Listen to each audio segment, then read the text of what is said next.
Hello friends, welcome to Sri Study Point, the digital platform of learning. तो पिलामाने आज आमे तुम सप्तम श्रेणी सामाजिक विज्ञान भाग 2 बा भूगोल आज आमे भूगोल विषय आलोचना करूँ। तो पिलामाने समस्ते रेडी तो हाँ ठीक अच्छे तेज पिलामाने तो आस आगुआ जानी नेबा तुम भूगोल रे कौ कौ विषय तुमर रही।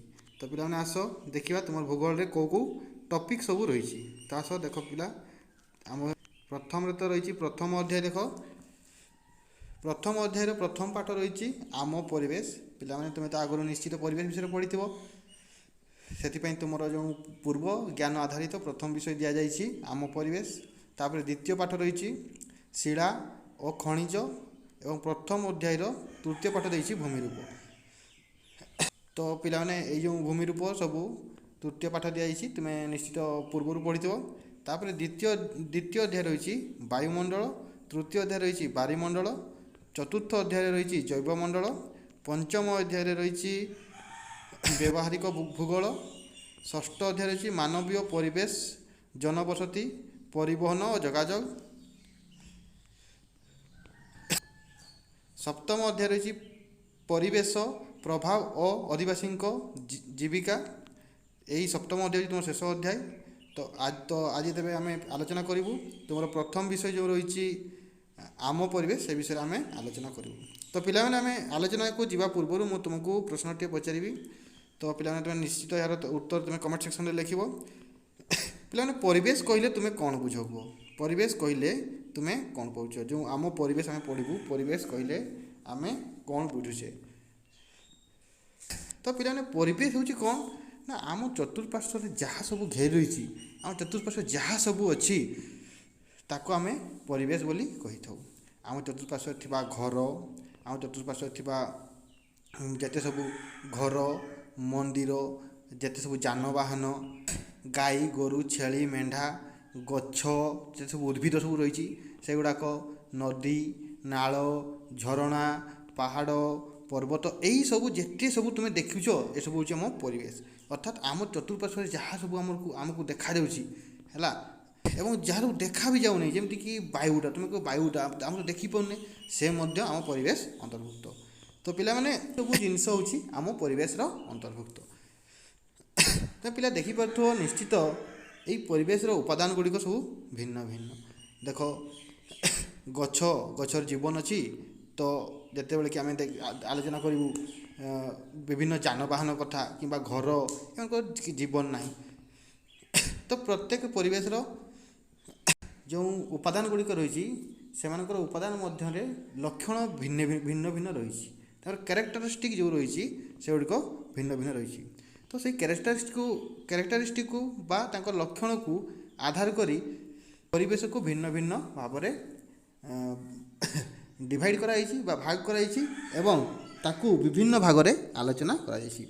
तो पिला प्रथमे आम आलोचना परिसर को जीवा। प्रथम आमर विषय हूँ जे मुख्यतः माने आम परिवेश थी उपादान गुड़िक मुख्यतः दुई भाग में विभक्त कराई।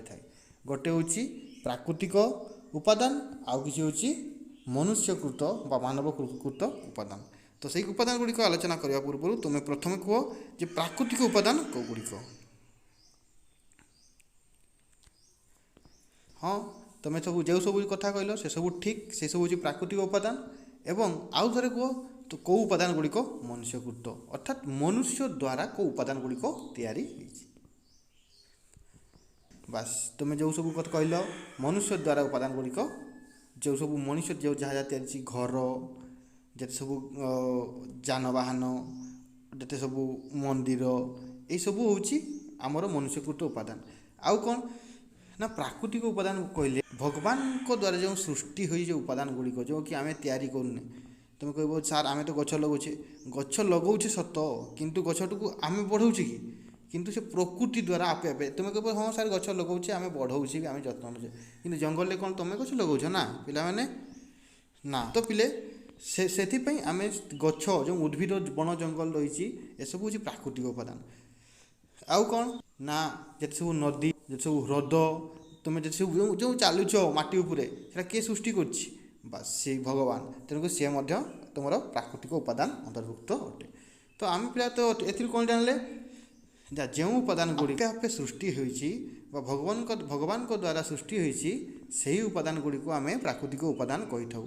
ଯଥା ମଣିଷ, ବୃକ୍ଷ ବା ଉଦ୍ଭିଦ, ପୃଥିବୀ, ଯେଉଁ ମାଟି ଆମେ ଚାଲୁଛେ ମାଟି, ତାପରେ ନଦୀ, ହ୍ରଦ, ଜଙ୍ଗଲ, ଯାହା ସବୁ ରହିଛି ଆପେ ସୃଷ୍ଟି ସେଗୁଡ଼ିକୁ ଆମେ ପ୍ରାକୃତିକ ଉପାଦାନ କହୁଛେ।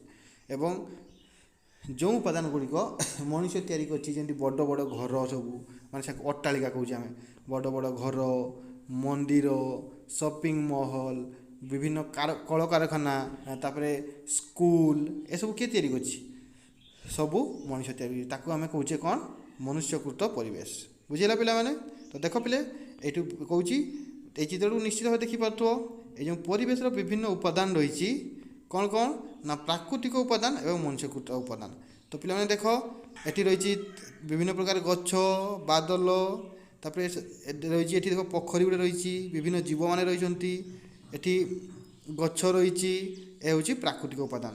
ଏବଂ ମନୁଷ୍ୟକୃତ ଉପାଦାନ ମଧ୍ୟରେ ରହିଛି ଦେଖ ଅଟ୍ଟାଳିକା, ମାନେ ବଡ଼ ବଡ଼ ଘର ସବୁକୁ ଆମେ ଘରକୁ ଅଟ୍ଟାଳିକା କୁହାଯାଏ। ଆଉ ରହିଛି ପାର୍କ, ରାସ୍ତା, ମନ୍ଦିର, ମସଜିଦ, ଶିଳ୍ପ, କଳକାରଖାନା, ପୋଲ, ଏସବୁ ଯେଉଁ ସବୁ ଜିନିଷ ମଣିଷ ତା ଜୀବନଶୈଳୀକୁ ସହଜ ଏବଂ ସରଳ କରିବା ପାଇଁ କରୁଛି, ଏସବୁକୁ ଆମେ କ'ଣ କହିଥାଉ ନା ଆମର ମନୁଷ୍ୟକୃତ ପରିବେଶ ବୋଲି କହିଥାଉ। ତ ଦେଖ, ଏହାକୁ ବାଦ ଦେଇ ମଧ୍ୟ ଆଉ ଗୋଟେ ତଳକୁ ଚିତ୍ର ଦିଆଯାଇଛି, ଯେଉଁଟା ହେଉଛି ମନୁଷ୍ୟ, କେବଳ ମନୁଷ୍ୟ, ଅର୍ଥାତ୍ ମନୁଷ୍ୟ ମାନବକୃତ ପରିବେଶ, କେବଳ ମନୁଷ୍ୟ ପାଇଁ ଏଇ ପରିବେଶଟା କେବଳ ଆମର ମଣିଷ ସମାଜ ପାଇଁ ଆବଶ୍ୟକ। ଦେଖ, ଏଇ ମାନବିକ ପରିବେଶ ମଧ୍ୟରେ ଆମର କ'ଣ କ'ଣ ଉପାଦାନ ରହୁଛି? ବ୍ୟକ୍ତିବିଶେଷ। ଦେଖ ପିଲେ, ବ୍ୟକ୍ତିବିଶେଷ ନ ରହିଲେ ଆମ ମାନବ ସମାଜ କେଉଁଠି ରହିବ? ରହିବନି। ତେଣୁକରି ପ୍ରଥମ ହେଉଛି ଇଣ୍ଡିଭିଜୁଆଲ ବା ବ୍ୟକ୍ତି, ତାପରେ କ'ଣ ରହୁଛି? ତା'ର ପରିବାର ରହୁଛି, ତାପରେ ସେ କ'ଣ କହୁଛି? ଗୋଟେ ଗାଁରେ ରହୁଛି, ତାପରେ ସେ ଗାଁରେ ରହିକି ସବୁ ଲୋକମାନଙ୍କ ସହିତ ମିଶିକି ରହୁଛି, ତ ଗୋଟେ ସଂଘ ହେଉଛି, ହେଲା। ତ ପିଲାମାନେ ଆଉ ଗୋଟେ କଥା ଜାଣିଥିବ ଯେ ବିଭିନ୍ନ ଧର୍ମର ଲୋକ ଆମ ଭାରତରେ ବାସ କରନ୍ତି ବା ପୃଥିବୀରେ ବାସ କରନ୍ତି। ସେମାନଙ୍କର କୌଣସି ଗୋଟିଏ ଭଗବାନଙ୍କୁ ବା କୌଣସି ଗୋଟିଏ ଦେବତାଙ୍କୁ ଆଶ୍ରୟ କରି ବଞ୍ଚିଥାନ୍ତି। ତେଣୁ ସେତେ ଧାର୍ମିକ ଉପାସ୍ଥଳ ମଧ୍ୟ ମନୁଷ୍ୟର ଯେଉଁ ମାନବ ପରିବେଶ ରହିଛି ସେଥିରେ ଅନ୍ତର୍ଭୁକ୍ତ। ତାପରେ ପିଲାମାନେ ଦେଖ, ତୁମେ ଯେଉଁ ଆସିଛ, ତୁମେ ଯେଉଁ ଯାଉଛ ବିଦ୍ୟାଳୟକୁ, ସେ ମଧ୍ୟ ଗୋଟେ ମନୁଷ୍ୟକୃତ ପରିବେଶର ଅନ୍ତର୍ଭୁକ୍ତ ଏବଂ ସେ ହେଉଛି ମଧ୍ୟ ମାନବ ସମାଜ ପାଇଁ ଆବଶ୍ୟକ। ତେଣୁକରି ଶିକ୍ଷା ମଧ୍ୟ ମାନବ ପରିବେଶର ଅନ୍ତର୍ଭୁକ୍ତ। ଆଉ ଅର୍ଥନୀତି କ'ଣ? ତୁମେ ଯେଉଁ ପଢ଼ୁଛ ପାଠ, ତୁମ ଘର ଯେମିତି ଚାଲିଛି, ତୁମେ ଖାଉଛ କ'ଣ, ତୁମେ ପିନ୍ଧୁଛ କ'ଣ, ଏ କ'ଣ ଆପେ ଆପେ ଆସୁଛି? ନା, ସେସବୁ ତୁମେ କିଣି ଆଣୁଛ। ଏଇସବୁ ଯେଉଁ କିଣି ଆଣୁଛ, ତୁମେ ଯେଉଁ ଖାଉଛ, ଏସବୁ କେମିତି ଆସୁଛି? କିଛି ଟଙ୍କା ବିନିମୟରେ ତୁମ ବାପା ମାଆ ତୁମକୁ ଦେଉଛନ୍ତି। ଏଇ ଯେଉଁ ଟଙ୍କା ବିନିମୟ ହେଉଛି, କିଣାବିକା ହେଉଛି, ତାକୁ ଆମେ ଅର୍ଥନୀତି ବୋଲି କହିଥାଉ। ଆଉ କ'ଣ? ରାଜନୈତିକ ପରିସ୍ଥିତି କହିଲେ ପିଲାମାନେ ବୁଝିବା ଆମେ ଯେ ଆମ ଦେଶରେ ସରକାର ରହିଛନ୍ତି, ସେ ଆମକୁ ବିଭିନ୍ନ ସୁବିଧା ସୁଯୋଗ ଯୋଗାଇ ଦେଉଛନ୍ତି। ତାଙ୍କୁ ଆମେ ଇଲେକ୍ସନ୍ ଦେଇ ବା ଭୋଟ୍ ଦେଇ ତାଙ୍କୁ ଯେଉଁ ନିର୍ବାଚିତ କରୁଛେ, ସେ 5 ବର୍ଷ ପାଇଁ ଯେଉଁ ନିର୍ବାଚିତ ହୋଇ ଆମକୁ ବିଭିନ୍ନ ପ୍ରକାର ସୁବିଧା ସୁଯୋଗ ଯୋଗାଇ ଦେଉଛନ୍ତି। ଏଇଟା ହେଉଛି ଆମର କ'ଣ? ରାଜନୈତିକ ପରିସ୍ଥିତି ବା ରାଜନୈତିକ ପରିବେଶ।